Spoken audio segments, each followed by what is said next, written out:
This is From the Shadows, a series that brings you stories from history's past that are often forgotten or overlooked.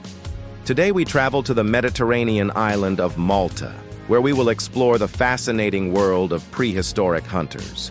Between 5200 and 2500 BC, Malta was home to a society of skilled hunters who lived in small clans and relied on their knowledge of the land and sea to survive.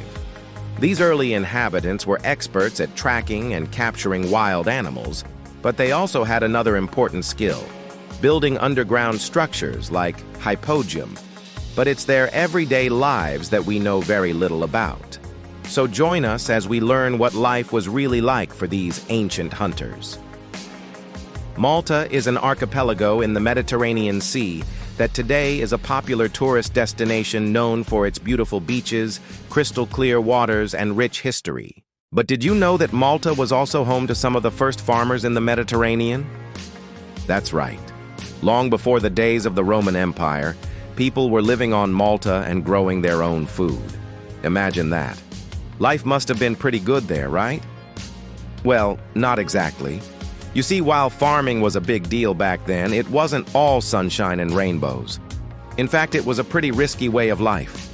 See, when you're a farmer, you're at the mercy of the elements. One bad harvest, and you could be facing starvation. Not to mention the work was hard and the pay was even harder. But hey, someone's got to do it, right? And those early Maltese farmers were up for the challenge. They learned how to grow crops like wheat and barley, raise livestock like sheep and goats, and make tools out of stone and bronze. They even built underground structures called hypogeia, which were used for burials and other rituals. Hypogeia are still found throughout Malta today, and they're a reminder of the ingenuity and resourcefulness of the people who lived there thousands of years ago. But let's be real, farming was not for everyone. Some people just couldn't cut it in the fields, and they needed a more exciting way of life. Enter the hunter. Hunting was a dangerous and challenging way to make a living, but for those who were up for the challenge, it was also incredibly rewarding. I mean, nothing beats the thrill of the chase, right? Now, the hunters of Malta didn't have the fancy tools and technology that we do today, but they were still pretty darn good at what they did. They hunted wild boars, deer, and rabbits, and they even went after larger prey like elephants and hippopotamus. Now, I know what you're thinking. Malta today is tiny. Where did all those big animals come from? Well, back then, Malta was actually part of a larger landmass called Sicily, so the hunters were able to take advantage of the larger prey that was available there. Plus, they were just plain old-fashioned good at hunting.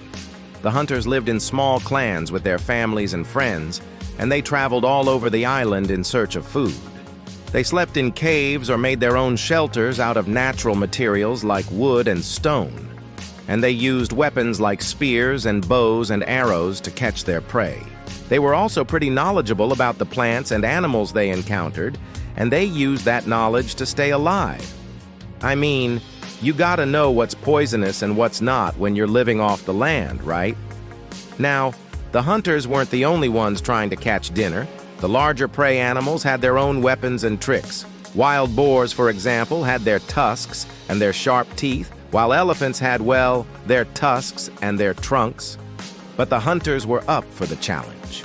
They developed new and better ways of hunting, and they even started working together in groups to take down larger prey. They also learned how to use the tools and weapons of their enemies against them.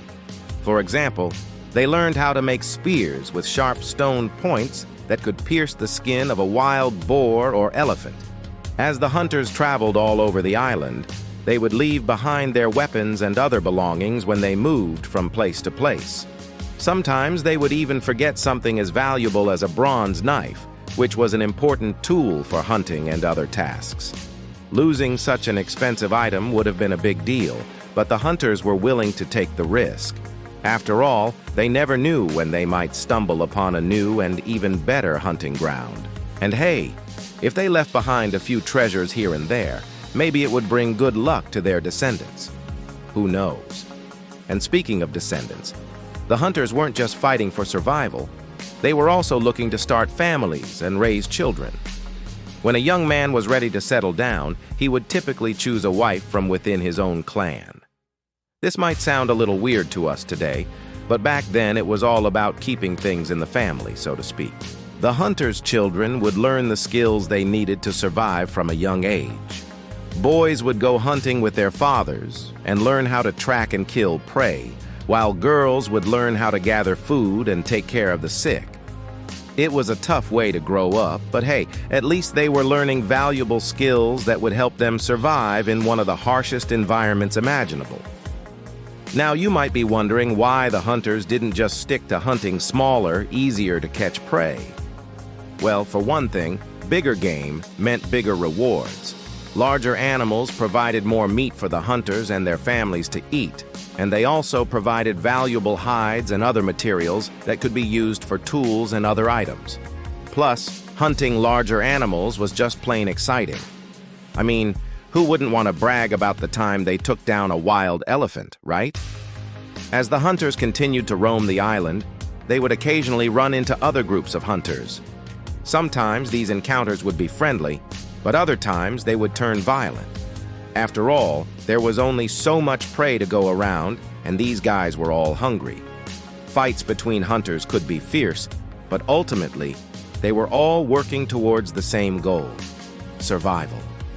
As the years passed, the hunters learned more and more about the land and sea, and they became even more skilled at what they did. They learned how to fish using nets and hooks, and they even started to domesticate animals like dogs. They also continued to build hypogaea, which were used not only for burials, but also for religious ceremonies and other gatherings. These underground structures were a testament to the ingenuity and creativity of the hunters, and they served as a reminder of their connection to the land and sea. Sadly, the prehistoric hunters of Malta eventually disappeared, but their legacy lives on through their descendants, the Maltese people. And through their amazing structures, the hypogaea, which can still be found all over the island today, their skills and knowledge were passed down through generations, helping to shape the culture and history of Malta as we know it today. I hope you enjoyed learning about the prehistoric hunters of Malta. If you did, don't forget to hit the subscribe button so you never miss an exciting episode. Thanks for watching, and I'll see you next time. And if you want to learn more about other prehistoric periods and cultures, be sure to subscribe to the channel and hit the bell icon so you never miss an exciting episode. Thanks for watching. Bye.